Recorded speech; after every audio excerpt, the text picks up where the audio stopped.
guys, my name is lelasophia. I am an artist and fine jewelry designer. If you like contemporary fine jewelry, if you like luxury handbags, all things interiors, then I have some fun videos for you. You guys, okay, today I was thinking about all the videos that I did last year, my first year here on YouTube, and one of my favorite videos, also I feel like the video where I just like found my voice, found my vibe, was my fantasy wish list.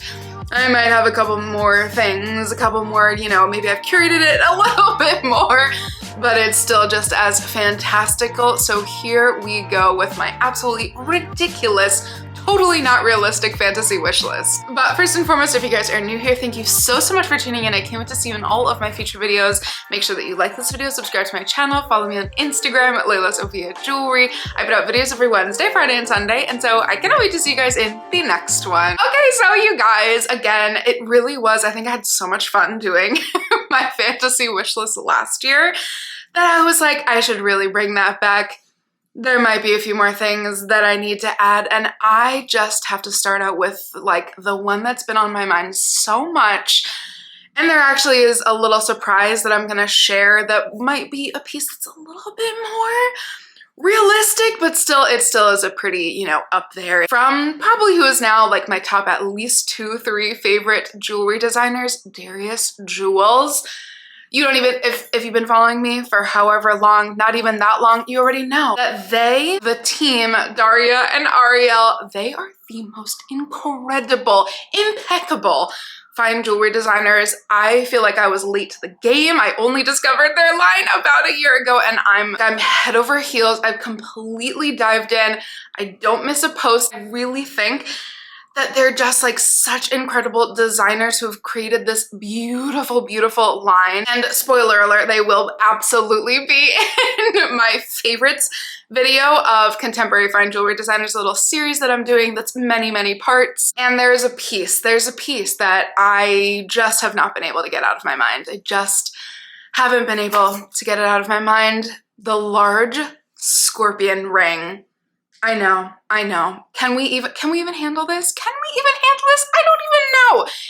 It is one of the most spectacularly gorgeous, stunning rings I've ever seen. The entire Zodiac collection, but really that ring was one of the first pieces where I was like, okay, I don't know how long I'm gonna have to save for this, but I might need to start saving for this. I think most of the stones that she uses are antique or reclaimed, and I love a good old mine cut antique reclaimed diamond.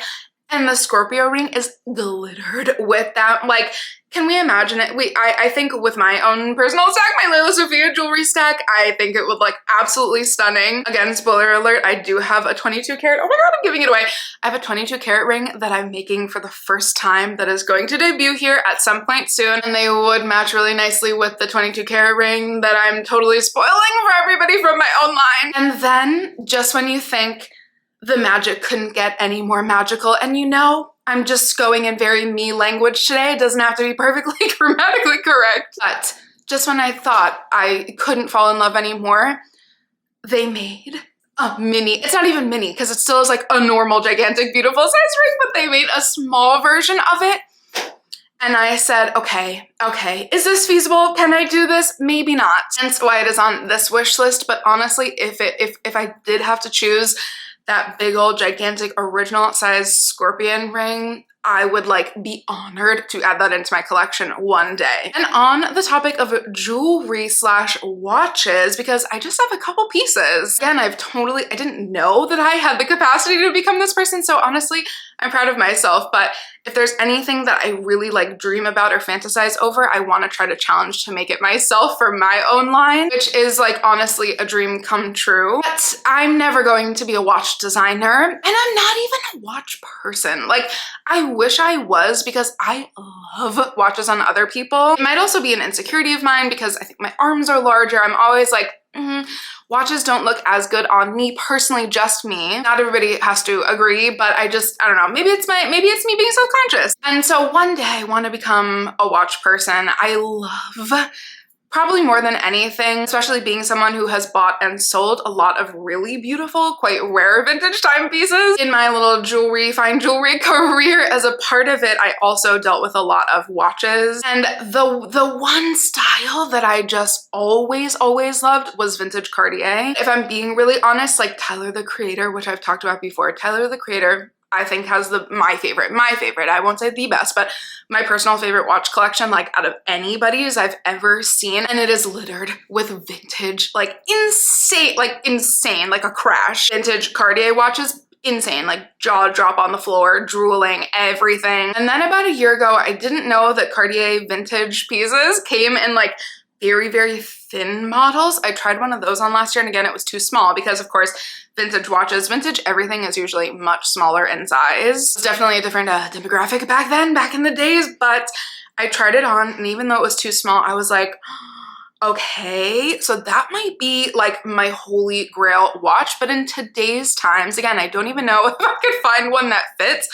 And I know this is now like a trending it watch, but the Cartier Baignoire watch I think is stunning. And hello, like with a big chunky gold bangle stack, that is like the piece that I feel like I've been looking for. One of those I think would be really cool. And I should go try on the smallest, like the mini gold Panthera watch, because that also could be really cool. I don't know if anybody has any like vintage watch, really thin, very dainty watch ideas or suggestions, I'd actually love to hear. But if I could find some crazy like elongated thin Cartier, or one day, you know, again, fantasy land one day, go for the Baignoire, that would honestly, I think, be a really cool addition to my stack. And then let's just go ahead into the bags, right? Shall we?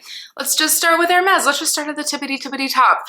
The thing that I've been so challenging myself with lately is like, do I want a whole Hermes collection? I honestly think the answer is no. I think I really would not mind. Like, of course, who would mind this? I wouldn't mind like a crazy curated archival collection. Obviously, guys know I just have my one piece as of right now, my blue Hermes Vintage Kelly in the size 32 in the retourne style, however we say it. Everybody says it differently. I've been schooled on each way by different people. That bag I love so much. And I think, like, honestly, it doesn't happen that often. Like, honestly, that was a case where I got it.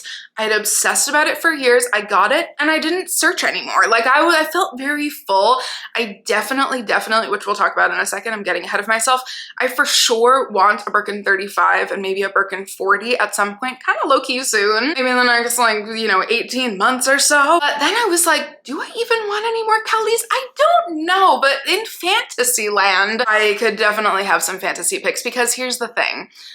An Hermes Kelly 28 or 32 in lizard or ostrich that's vintage and patinaed, that of course in a brown, hello, are we picturing any other color? For me, look behind me, exhibit A behind me, like that would be my fantasy pick, and then I'd be good. Like I'd be chilling, and that, I think that would be what I would want to add in, especially lizard, I think. Especially in a 28, that would make me very excited, and I feel like I'd wear her to the ground. I love my antique vintage lizard bag that I got, that's from Sterling, USA, that I got for literally like $40 on eBay.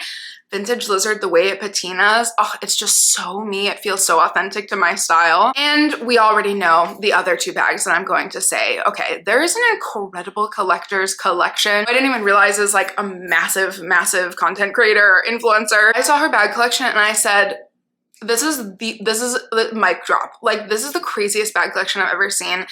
And she busted out a Kelly cut and I said, yeah, I want a Kelly cut. Let's just be honest. Let's just be honest with ourselves. I've heard rumblings that they're not even making them anymore. And I was like, what?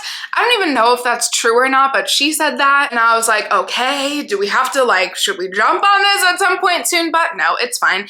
Again, this is fantasy world. I feel like in the next 20 years of my collecting, there will eventually be a really cool Kelly cut in my collection, because, you know, I think they start at around $10,000, especially if we're looking at just the pre-loved site. And again, if we're talking in the next 10, 20 years, again, I feel like I see myself getting even more curated get even tighter with my collecting in the next 20 years. And so I feel like that could be really cool for just like a one bag within maybe even a couple year span. Because of course I also want an Hermes Kelly pochette, but something about the Kelly cut to me just feels so chic to me. Maybe it just is like the New Yorker in me. Maybe it just feels super New York, super edgy, yet classic, yet timeless, all those oxymoronic elements to it. I feel like that just, oh, it would make me so happy. But for now, of course, I do love the bag that I just got from the row. That's an archival piece. And I totally, yeah, I see myself in the next year or so adding a Bottega Andiamo. So those will probably satisfy me for now. But I do really dream about a Kelly cut and a Kelly pochette. I feel like could happen sooner, but honestly, I'll take either, like obviously. And in the world of Birkins, I do think that I want to get a beaten up again. Now, everybody is saying this, but I feel like hopefully I've been saying this, and also it's okay. Let me let me be in a group. Let me be in the herd for this one style, because I really would love a beaten up Birkin 35 particularly. I could do with a Birkin 40 or a Birkin 30, but a 35 seems like the perfect size. I'm plus size, I'm tall, I'm larger. It's kind of the ratio is perfect. I would love one of those in a tan brown color at some point, like maybe next year. But my like actual really crazy holy grail Birkin would totally be a canvas / leather one in, again, a really large size, because like iconic. That would be so, so, so cool. And the last one from Hermes, which I have mentioned a lot as soon as it came out, because the way I would sell like 5 bags for this bag right now, but I'm not going to, because that would be ridiculous. I'm not ready to let go of all my babies yet. The Hermes Maximours bag, is that how we say it? I don't know. You know, as always, just give me, always just, bear with me with the pronunciation, because I'm terrible at pronouncing things self-admittedly. That bag, literally the way I would sell so many of my bags for that one. I have seen some on Vestiaire Collective, and I have been like, wow, 8,000. It's, I don't know. It seems insane. That's how you know you've like reached craziness level, which I have a lot of experience in with my fine jewelry background, because it's like when you're thinking to yourself, oh, it's just 10 grand. Insanity.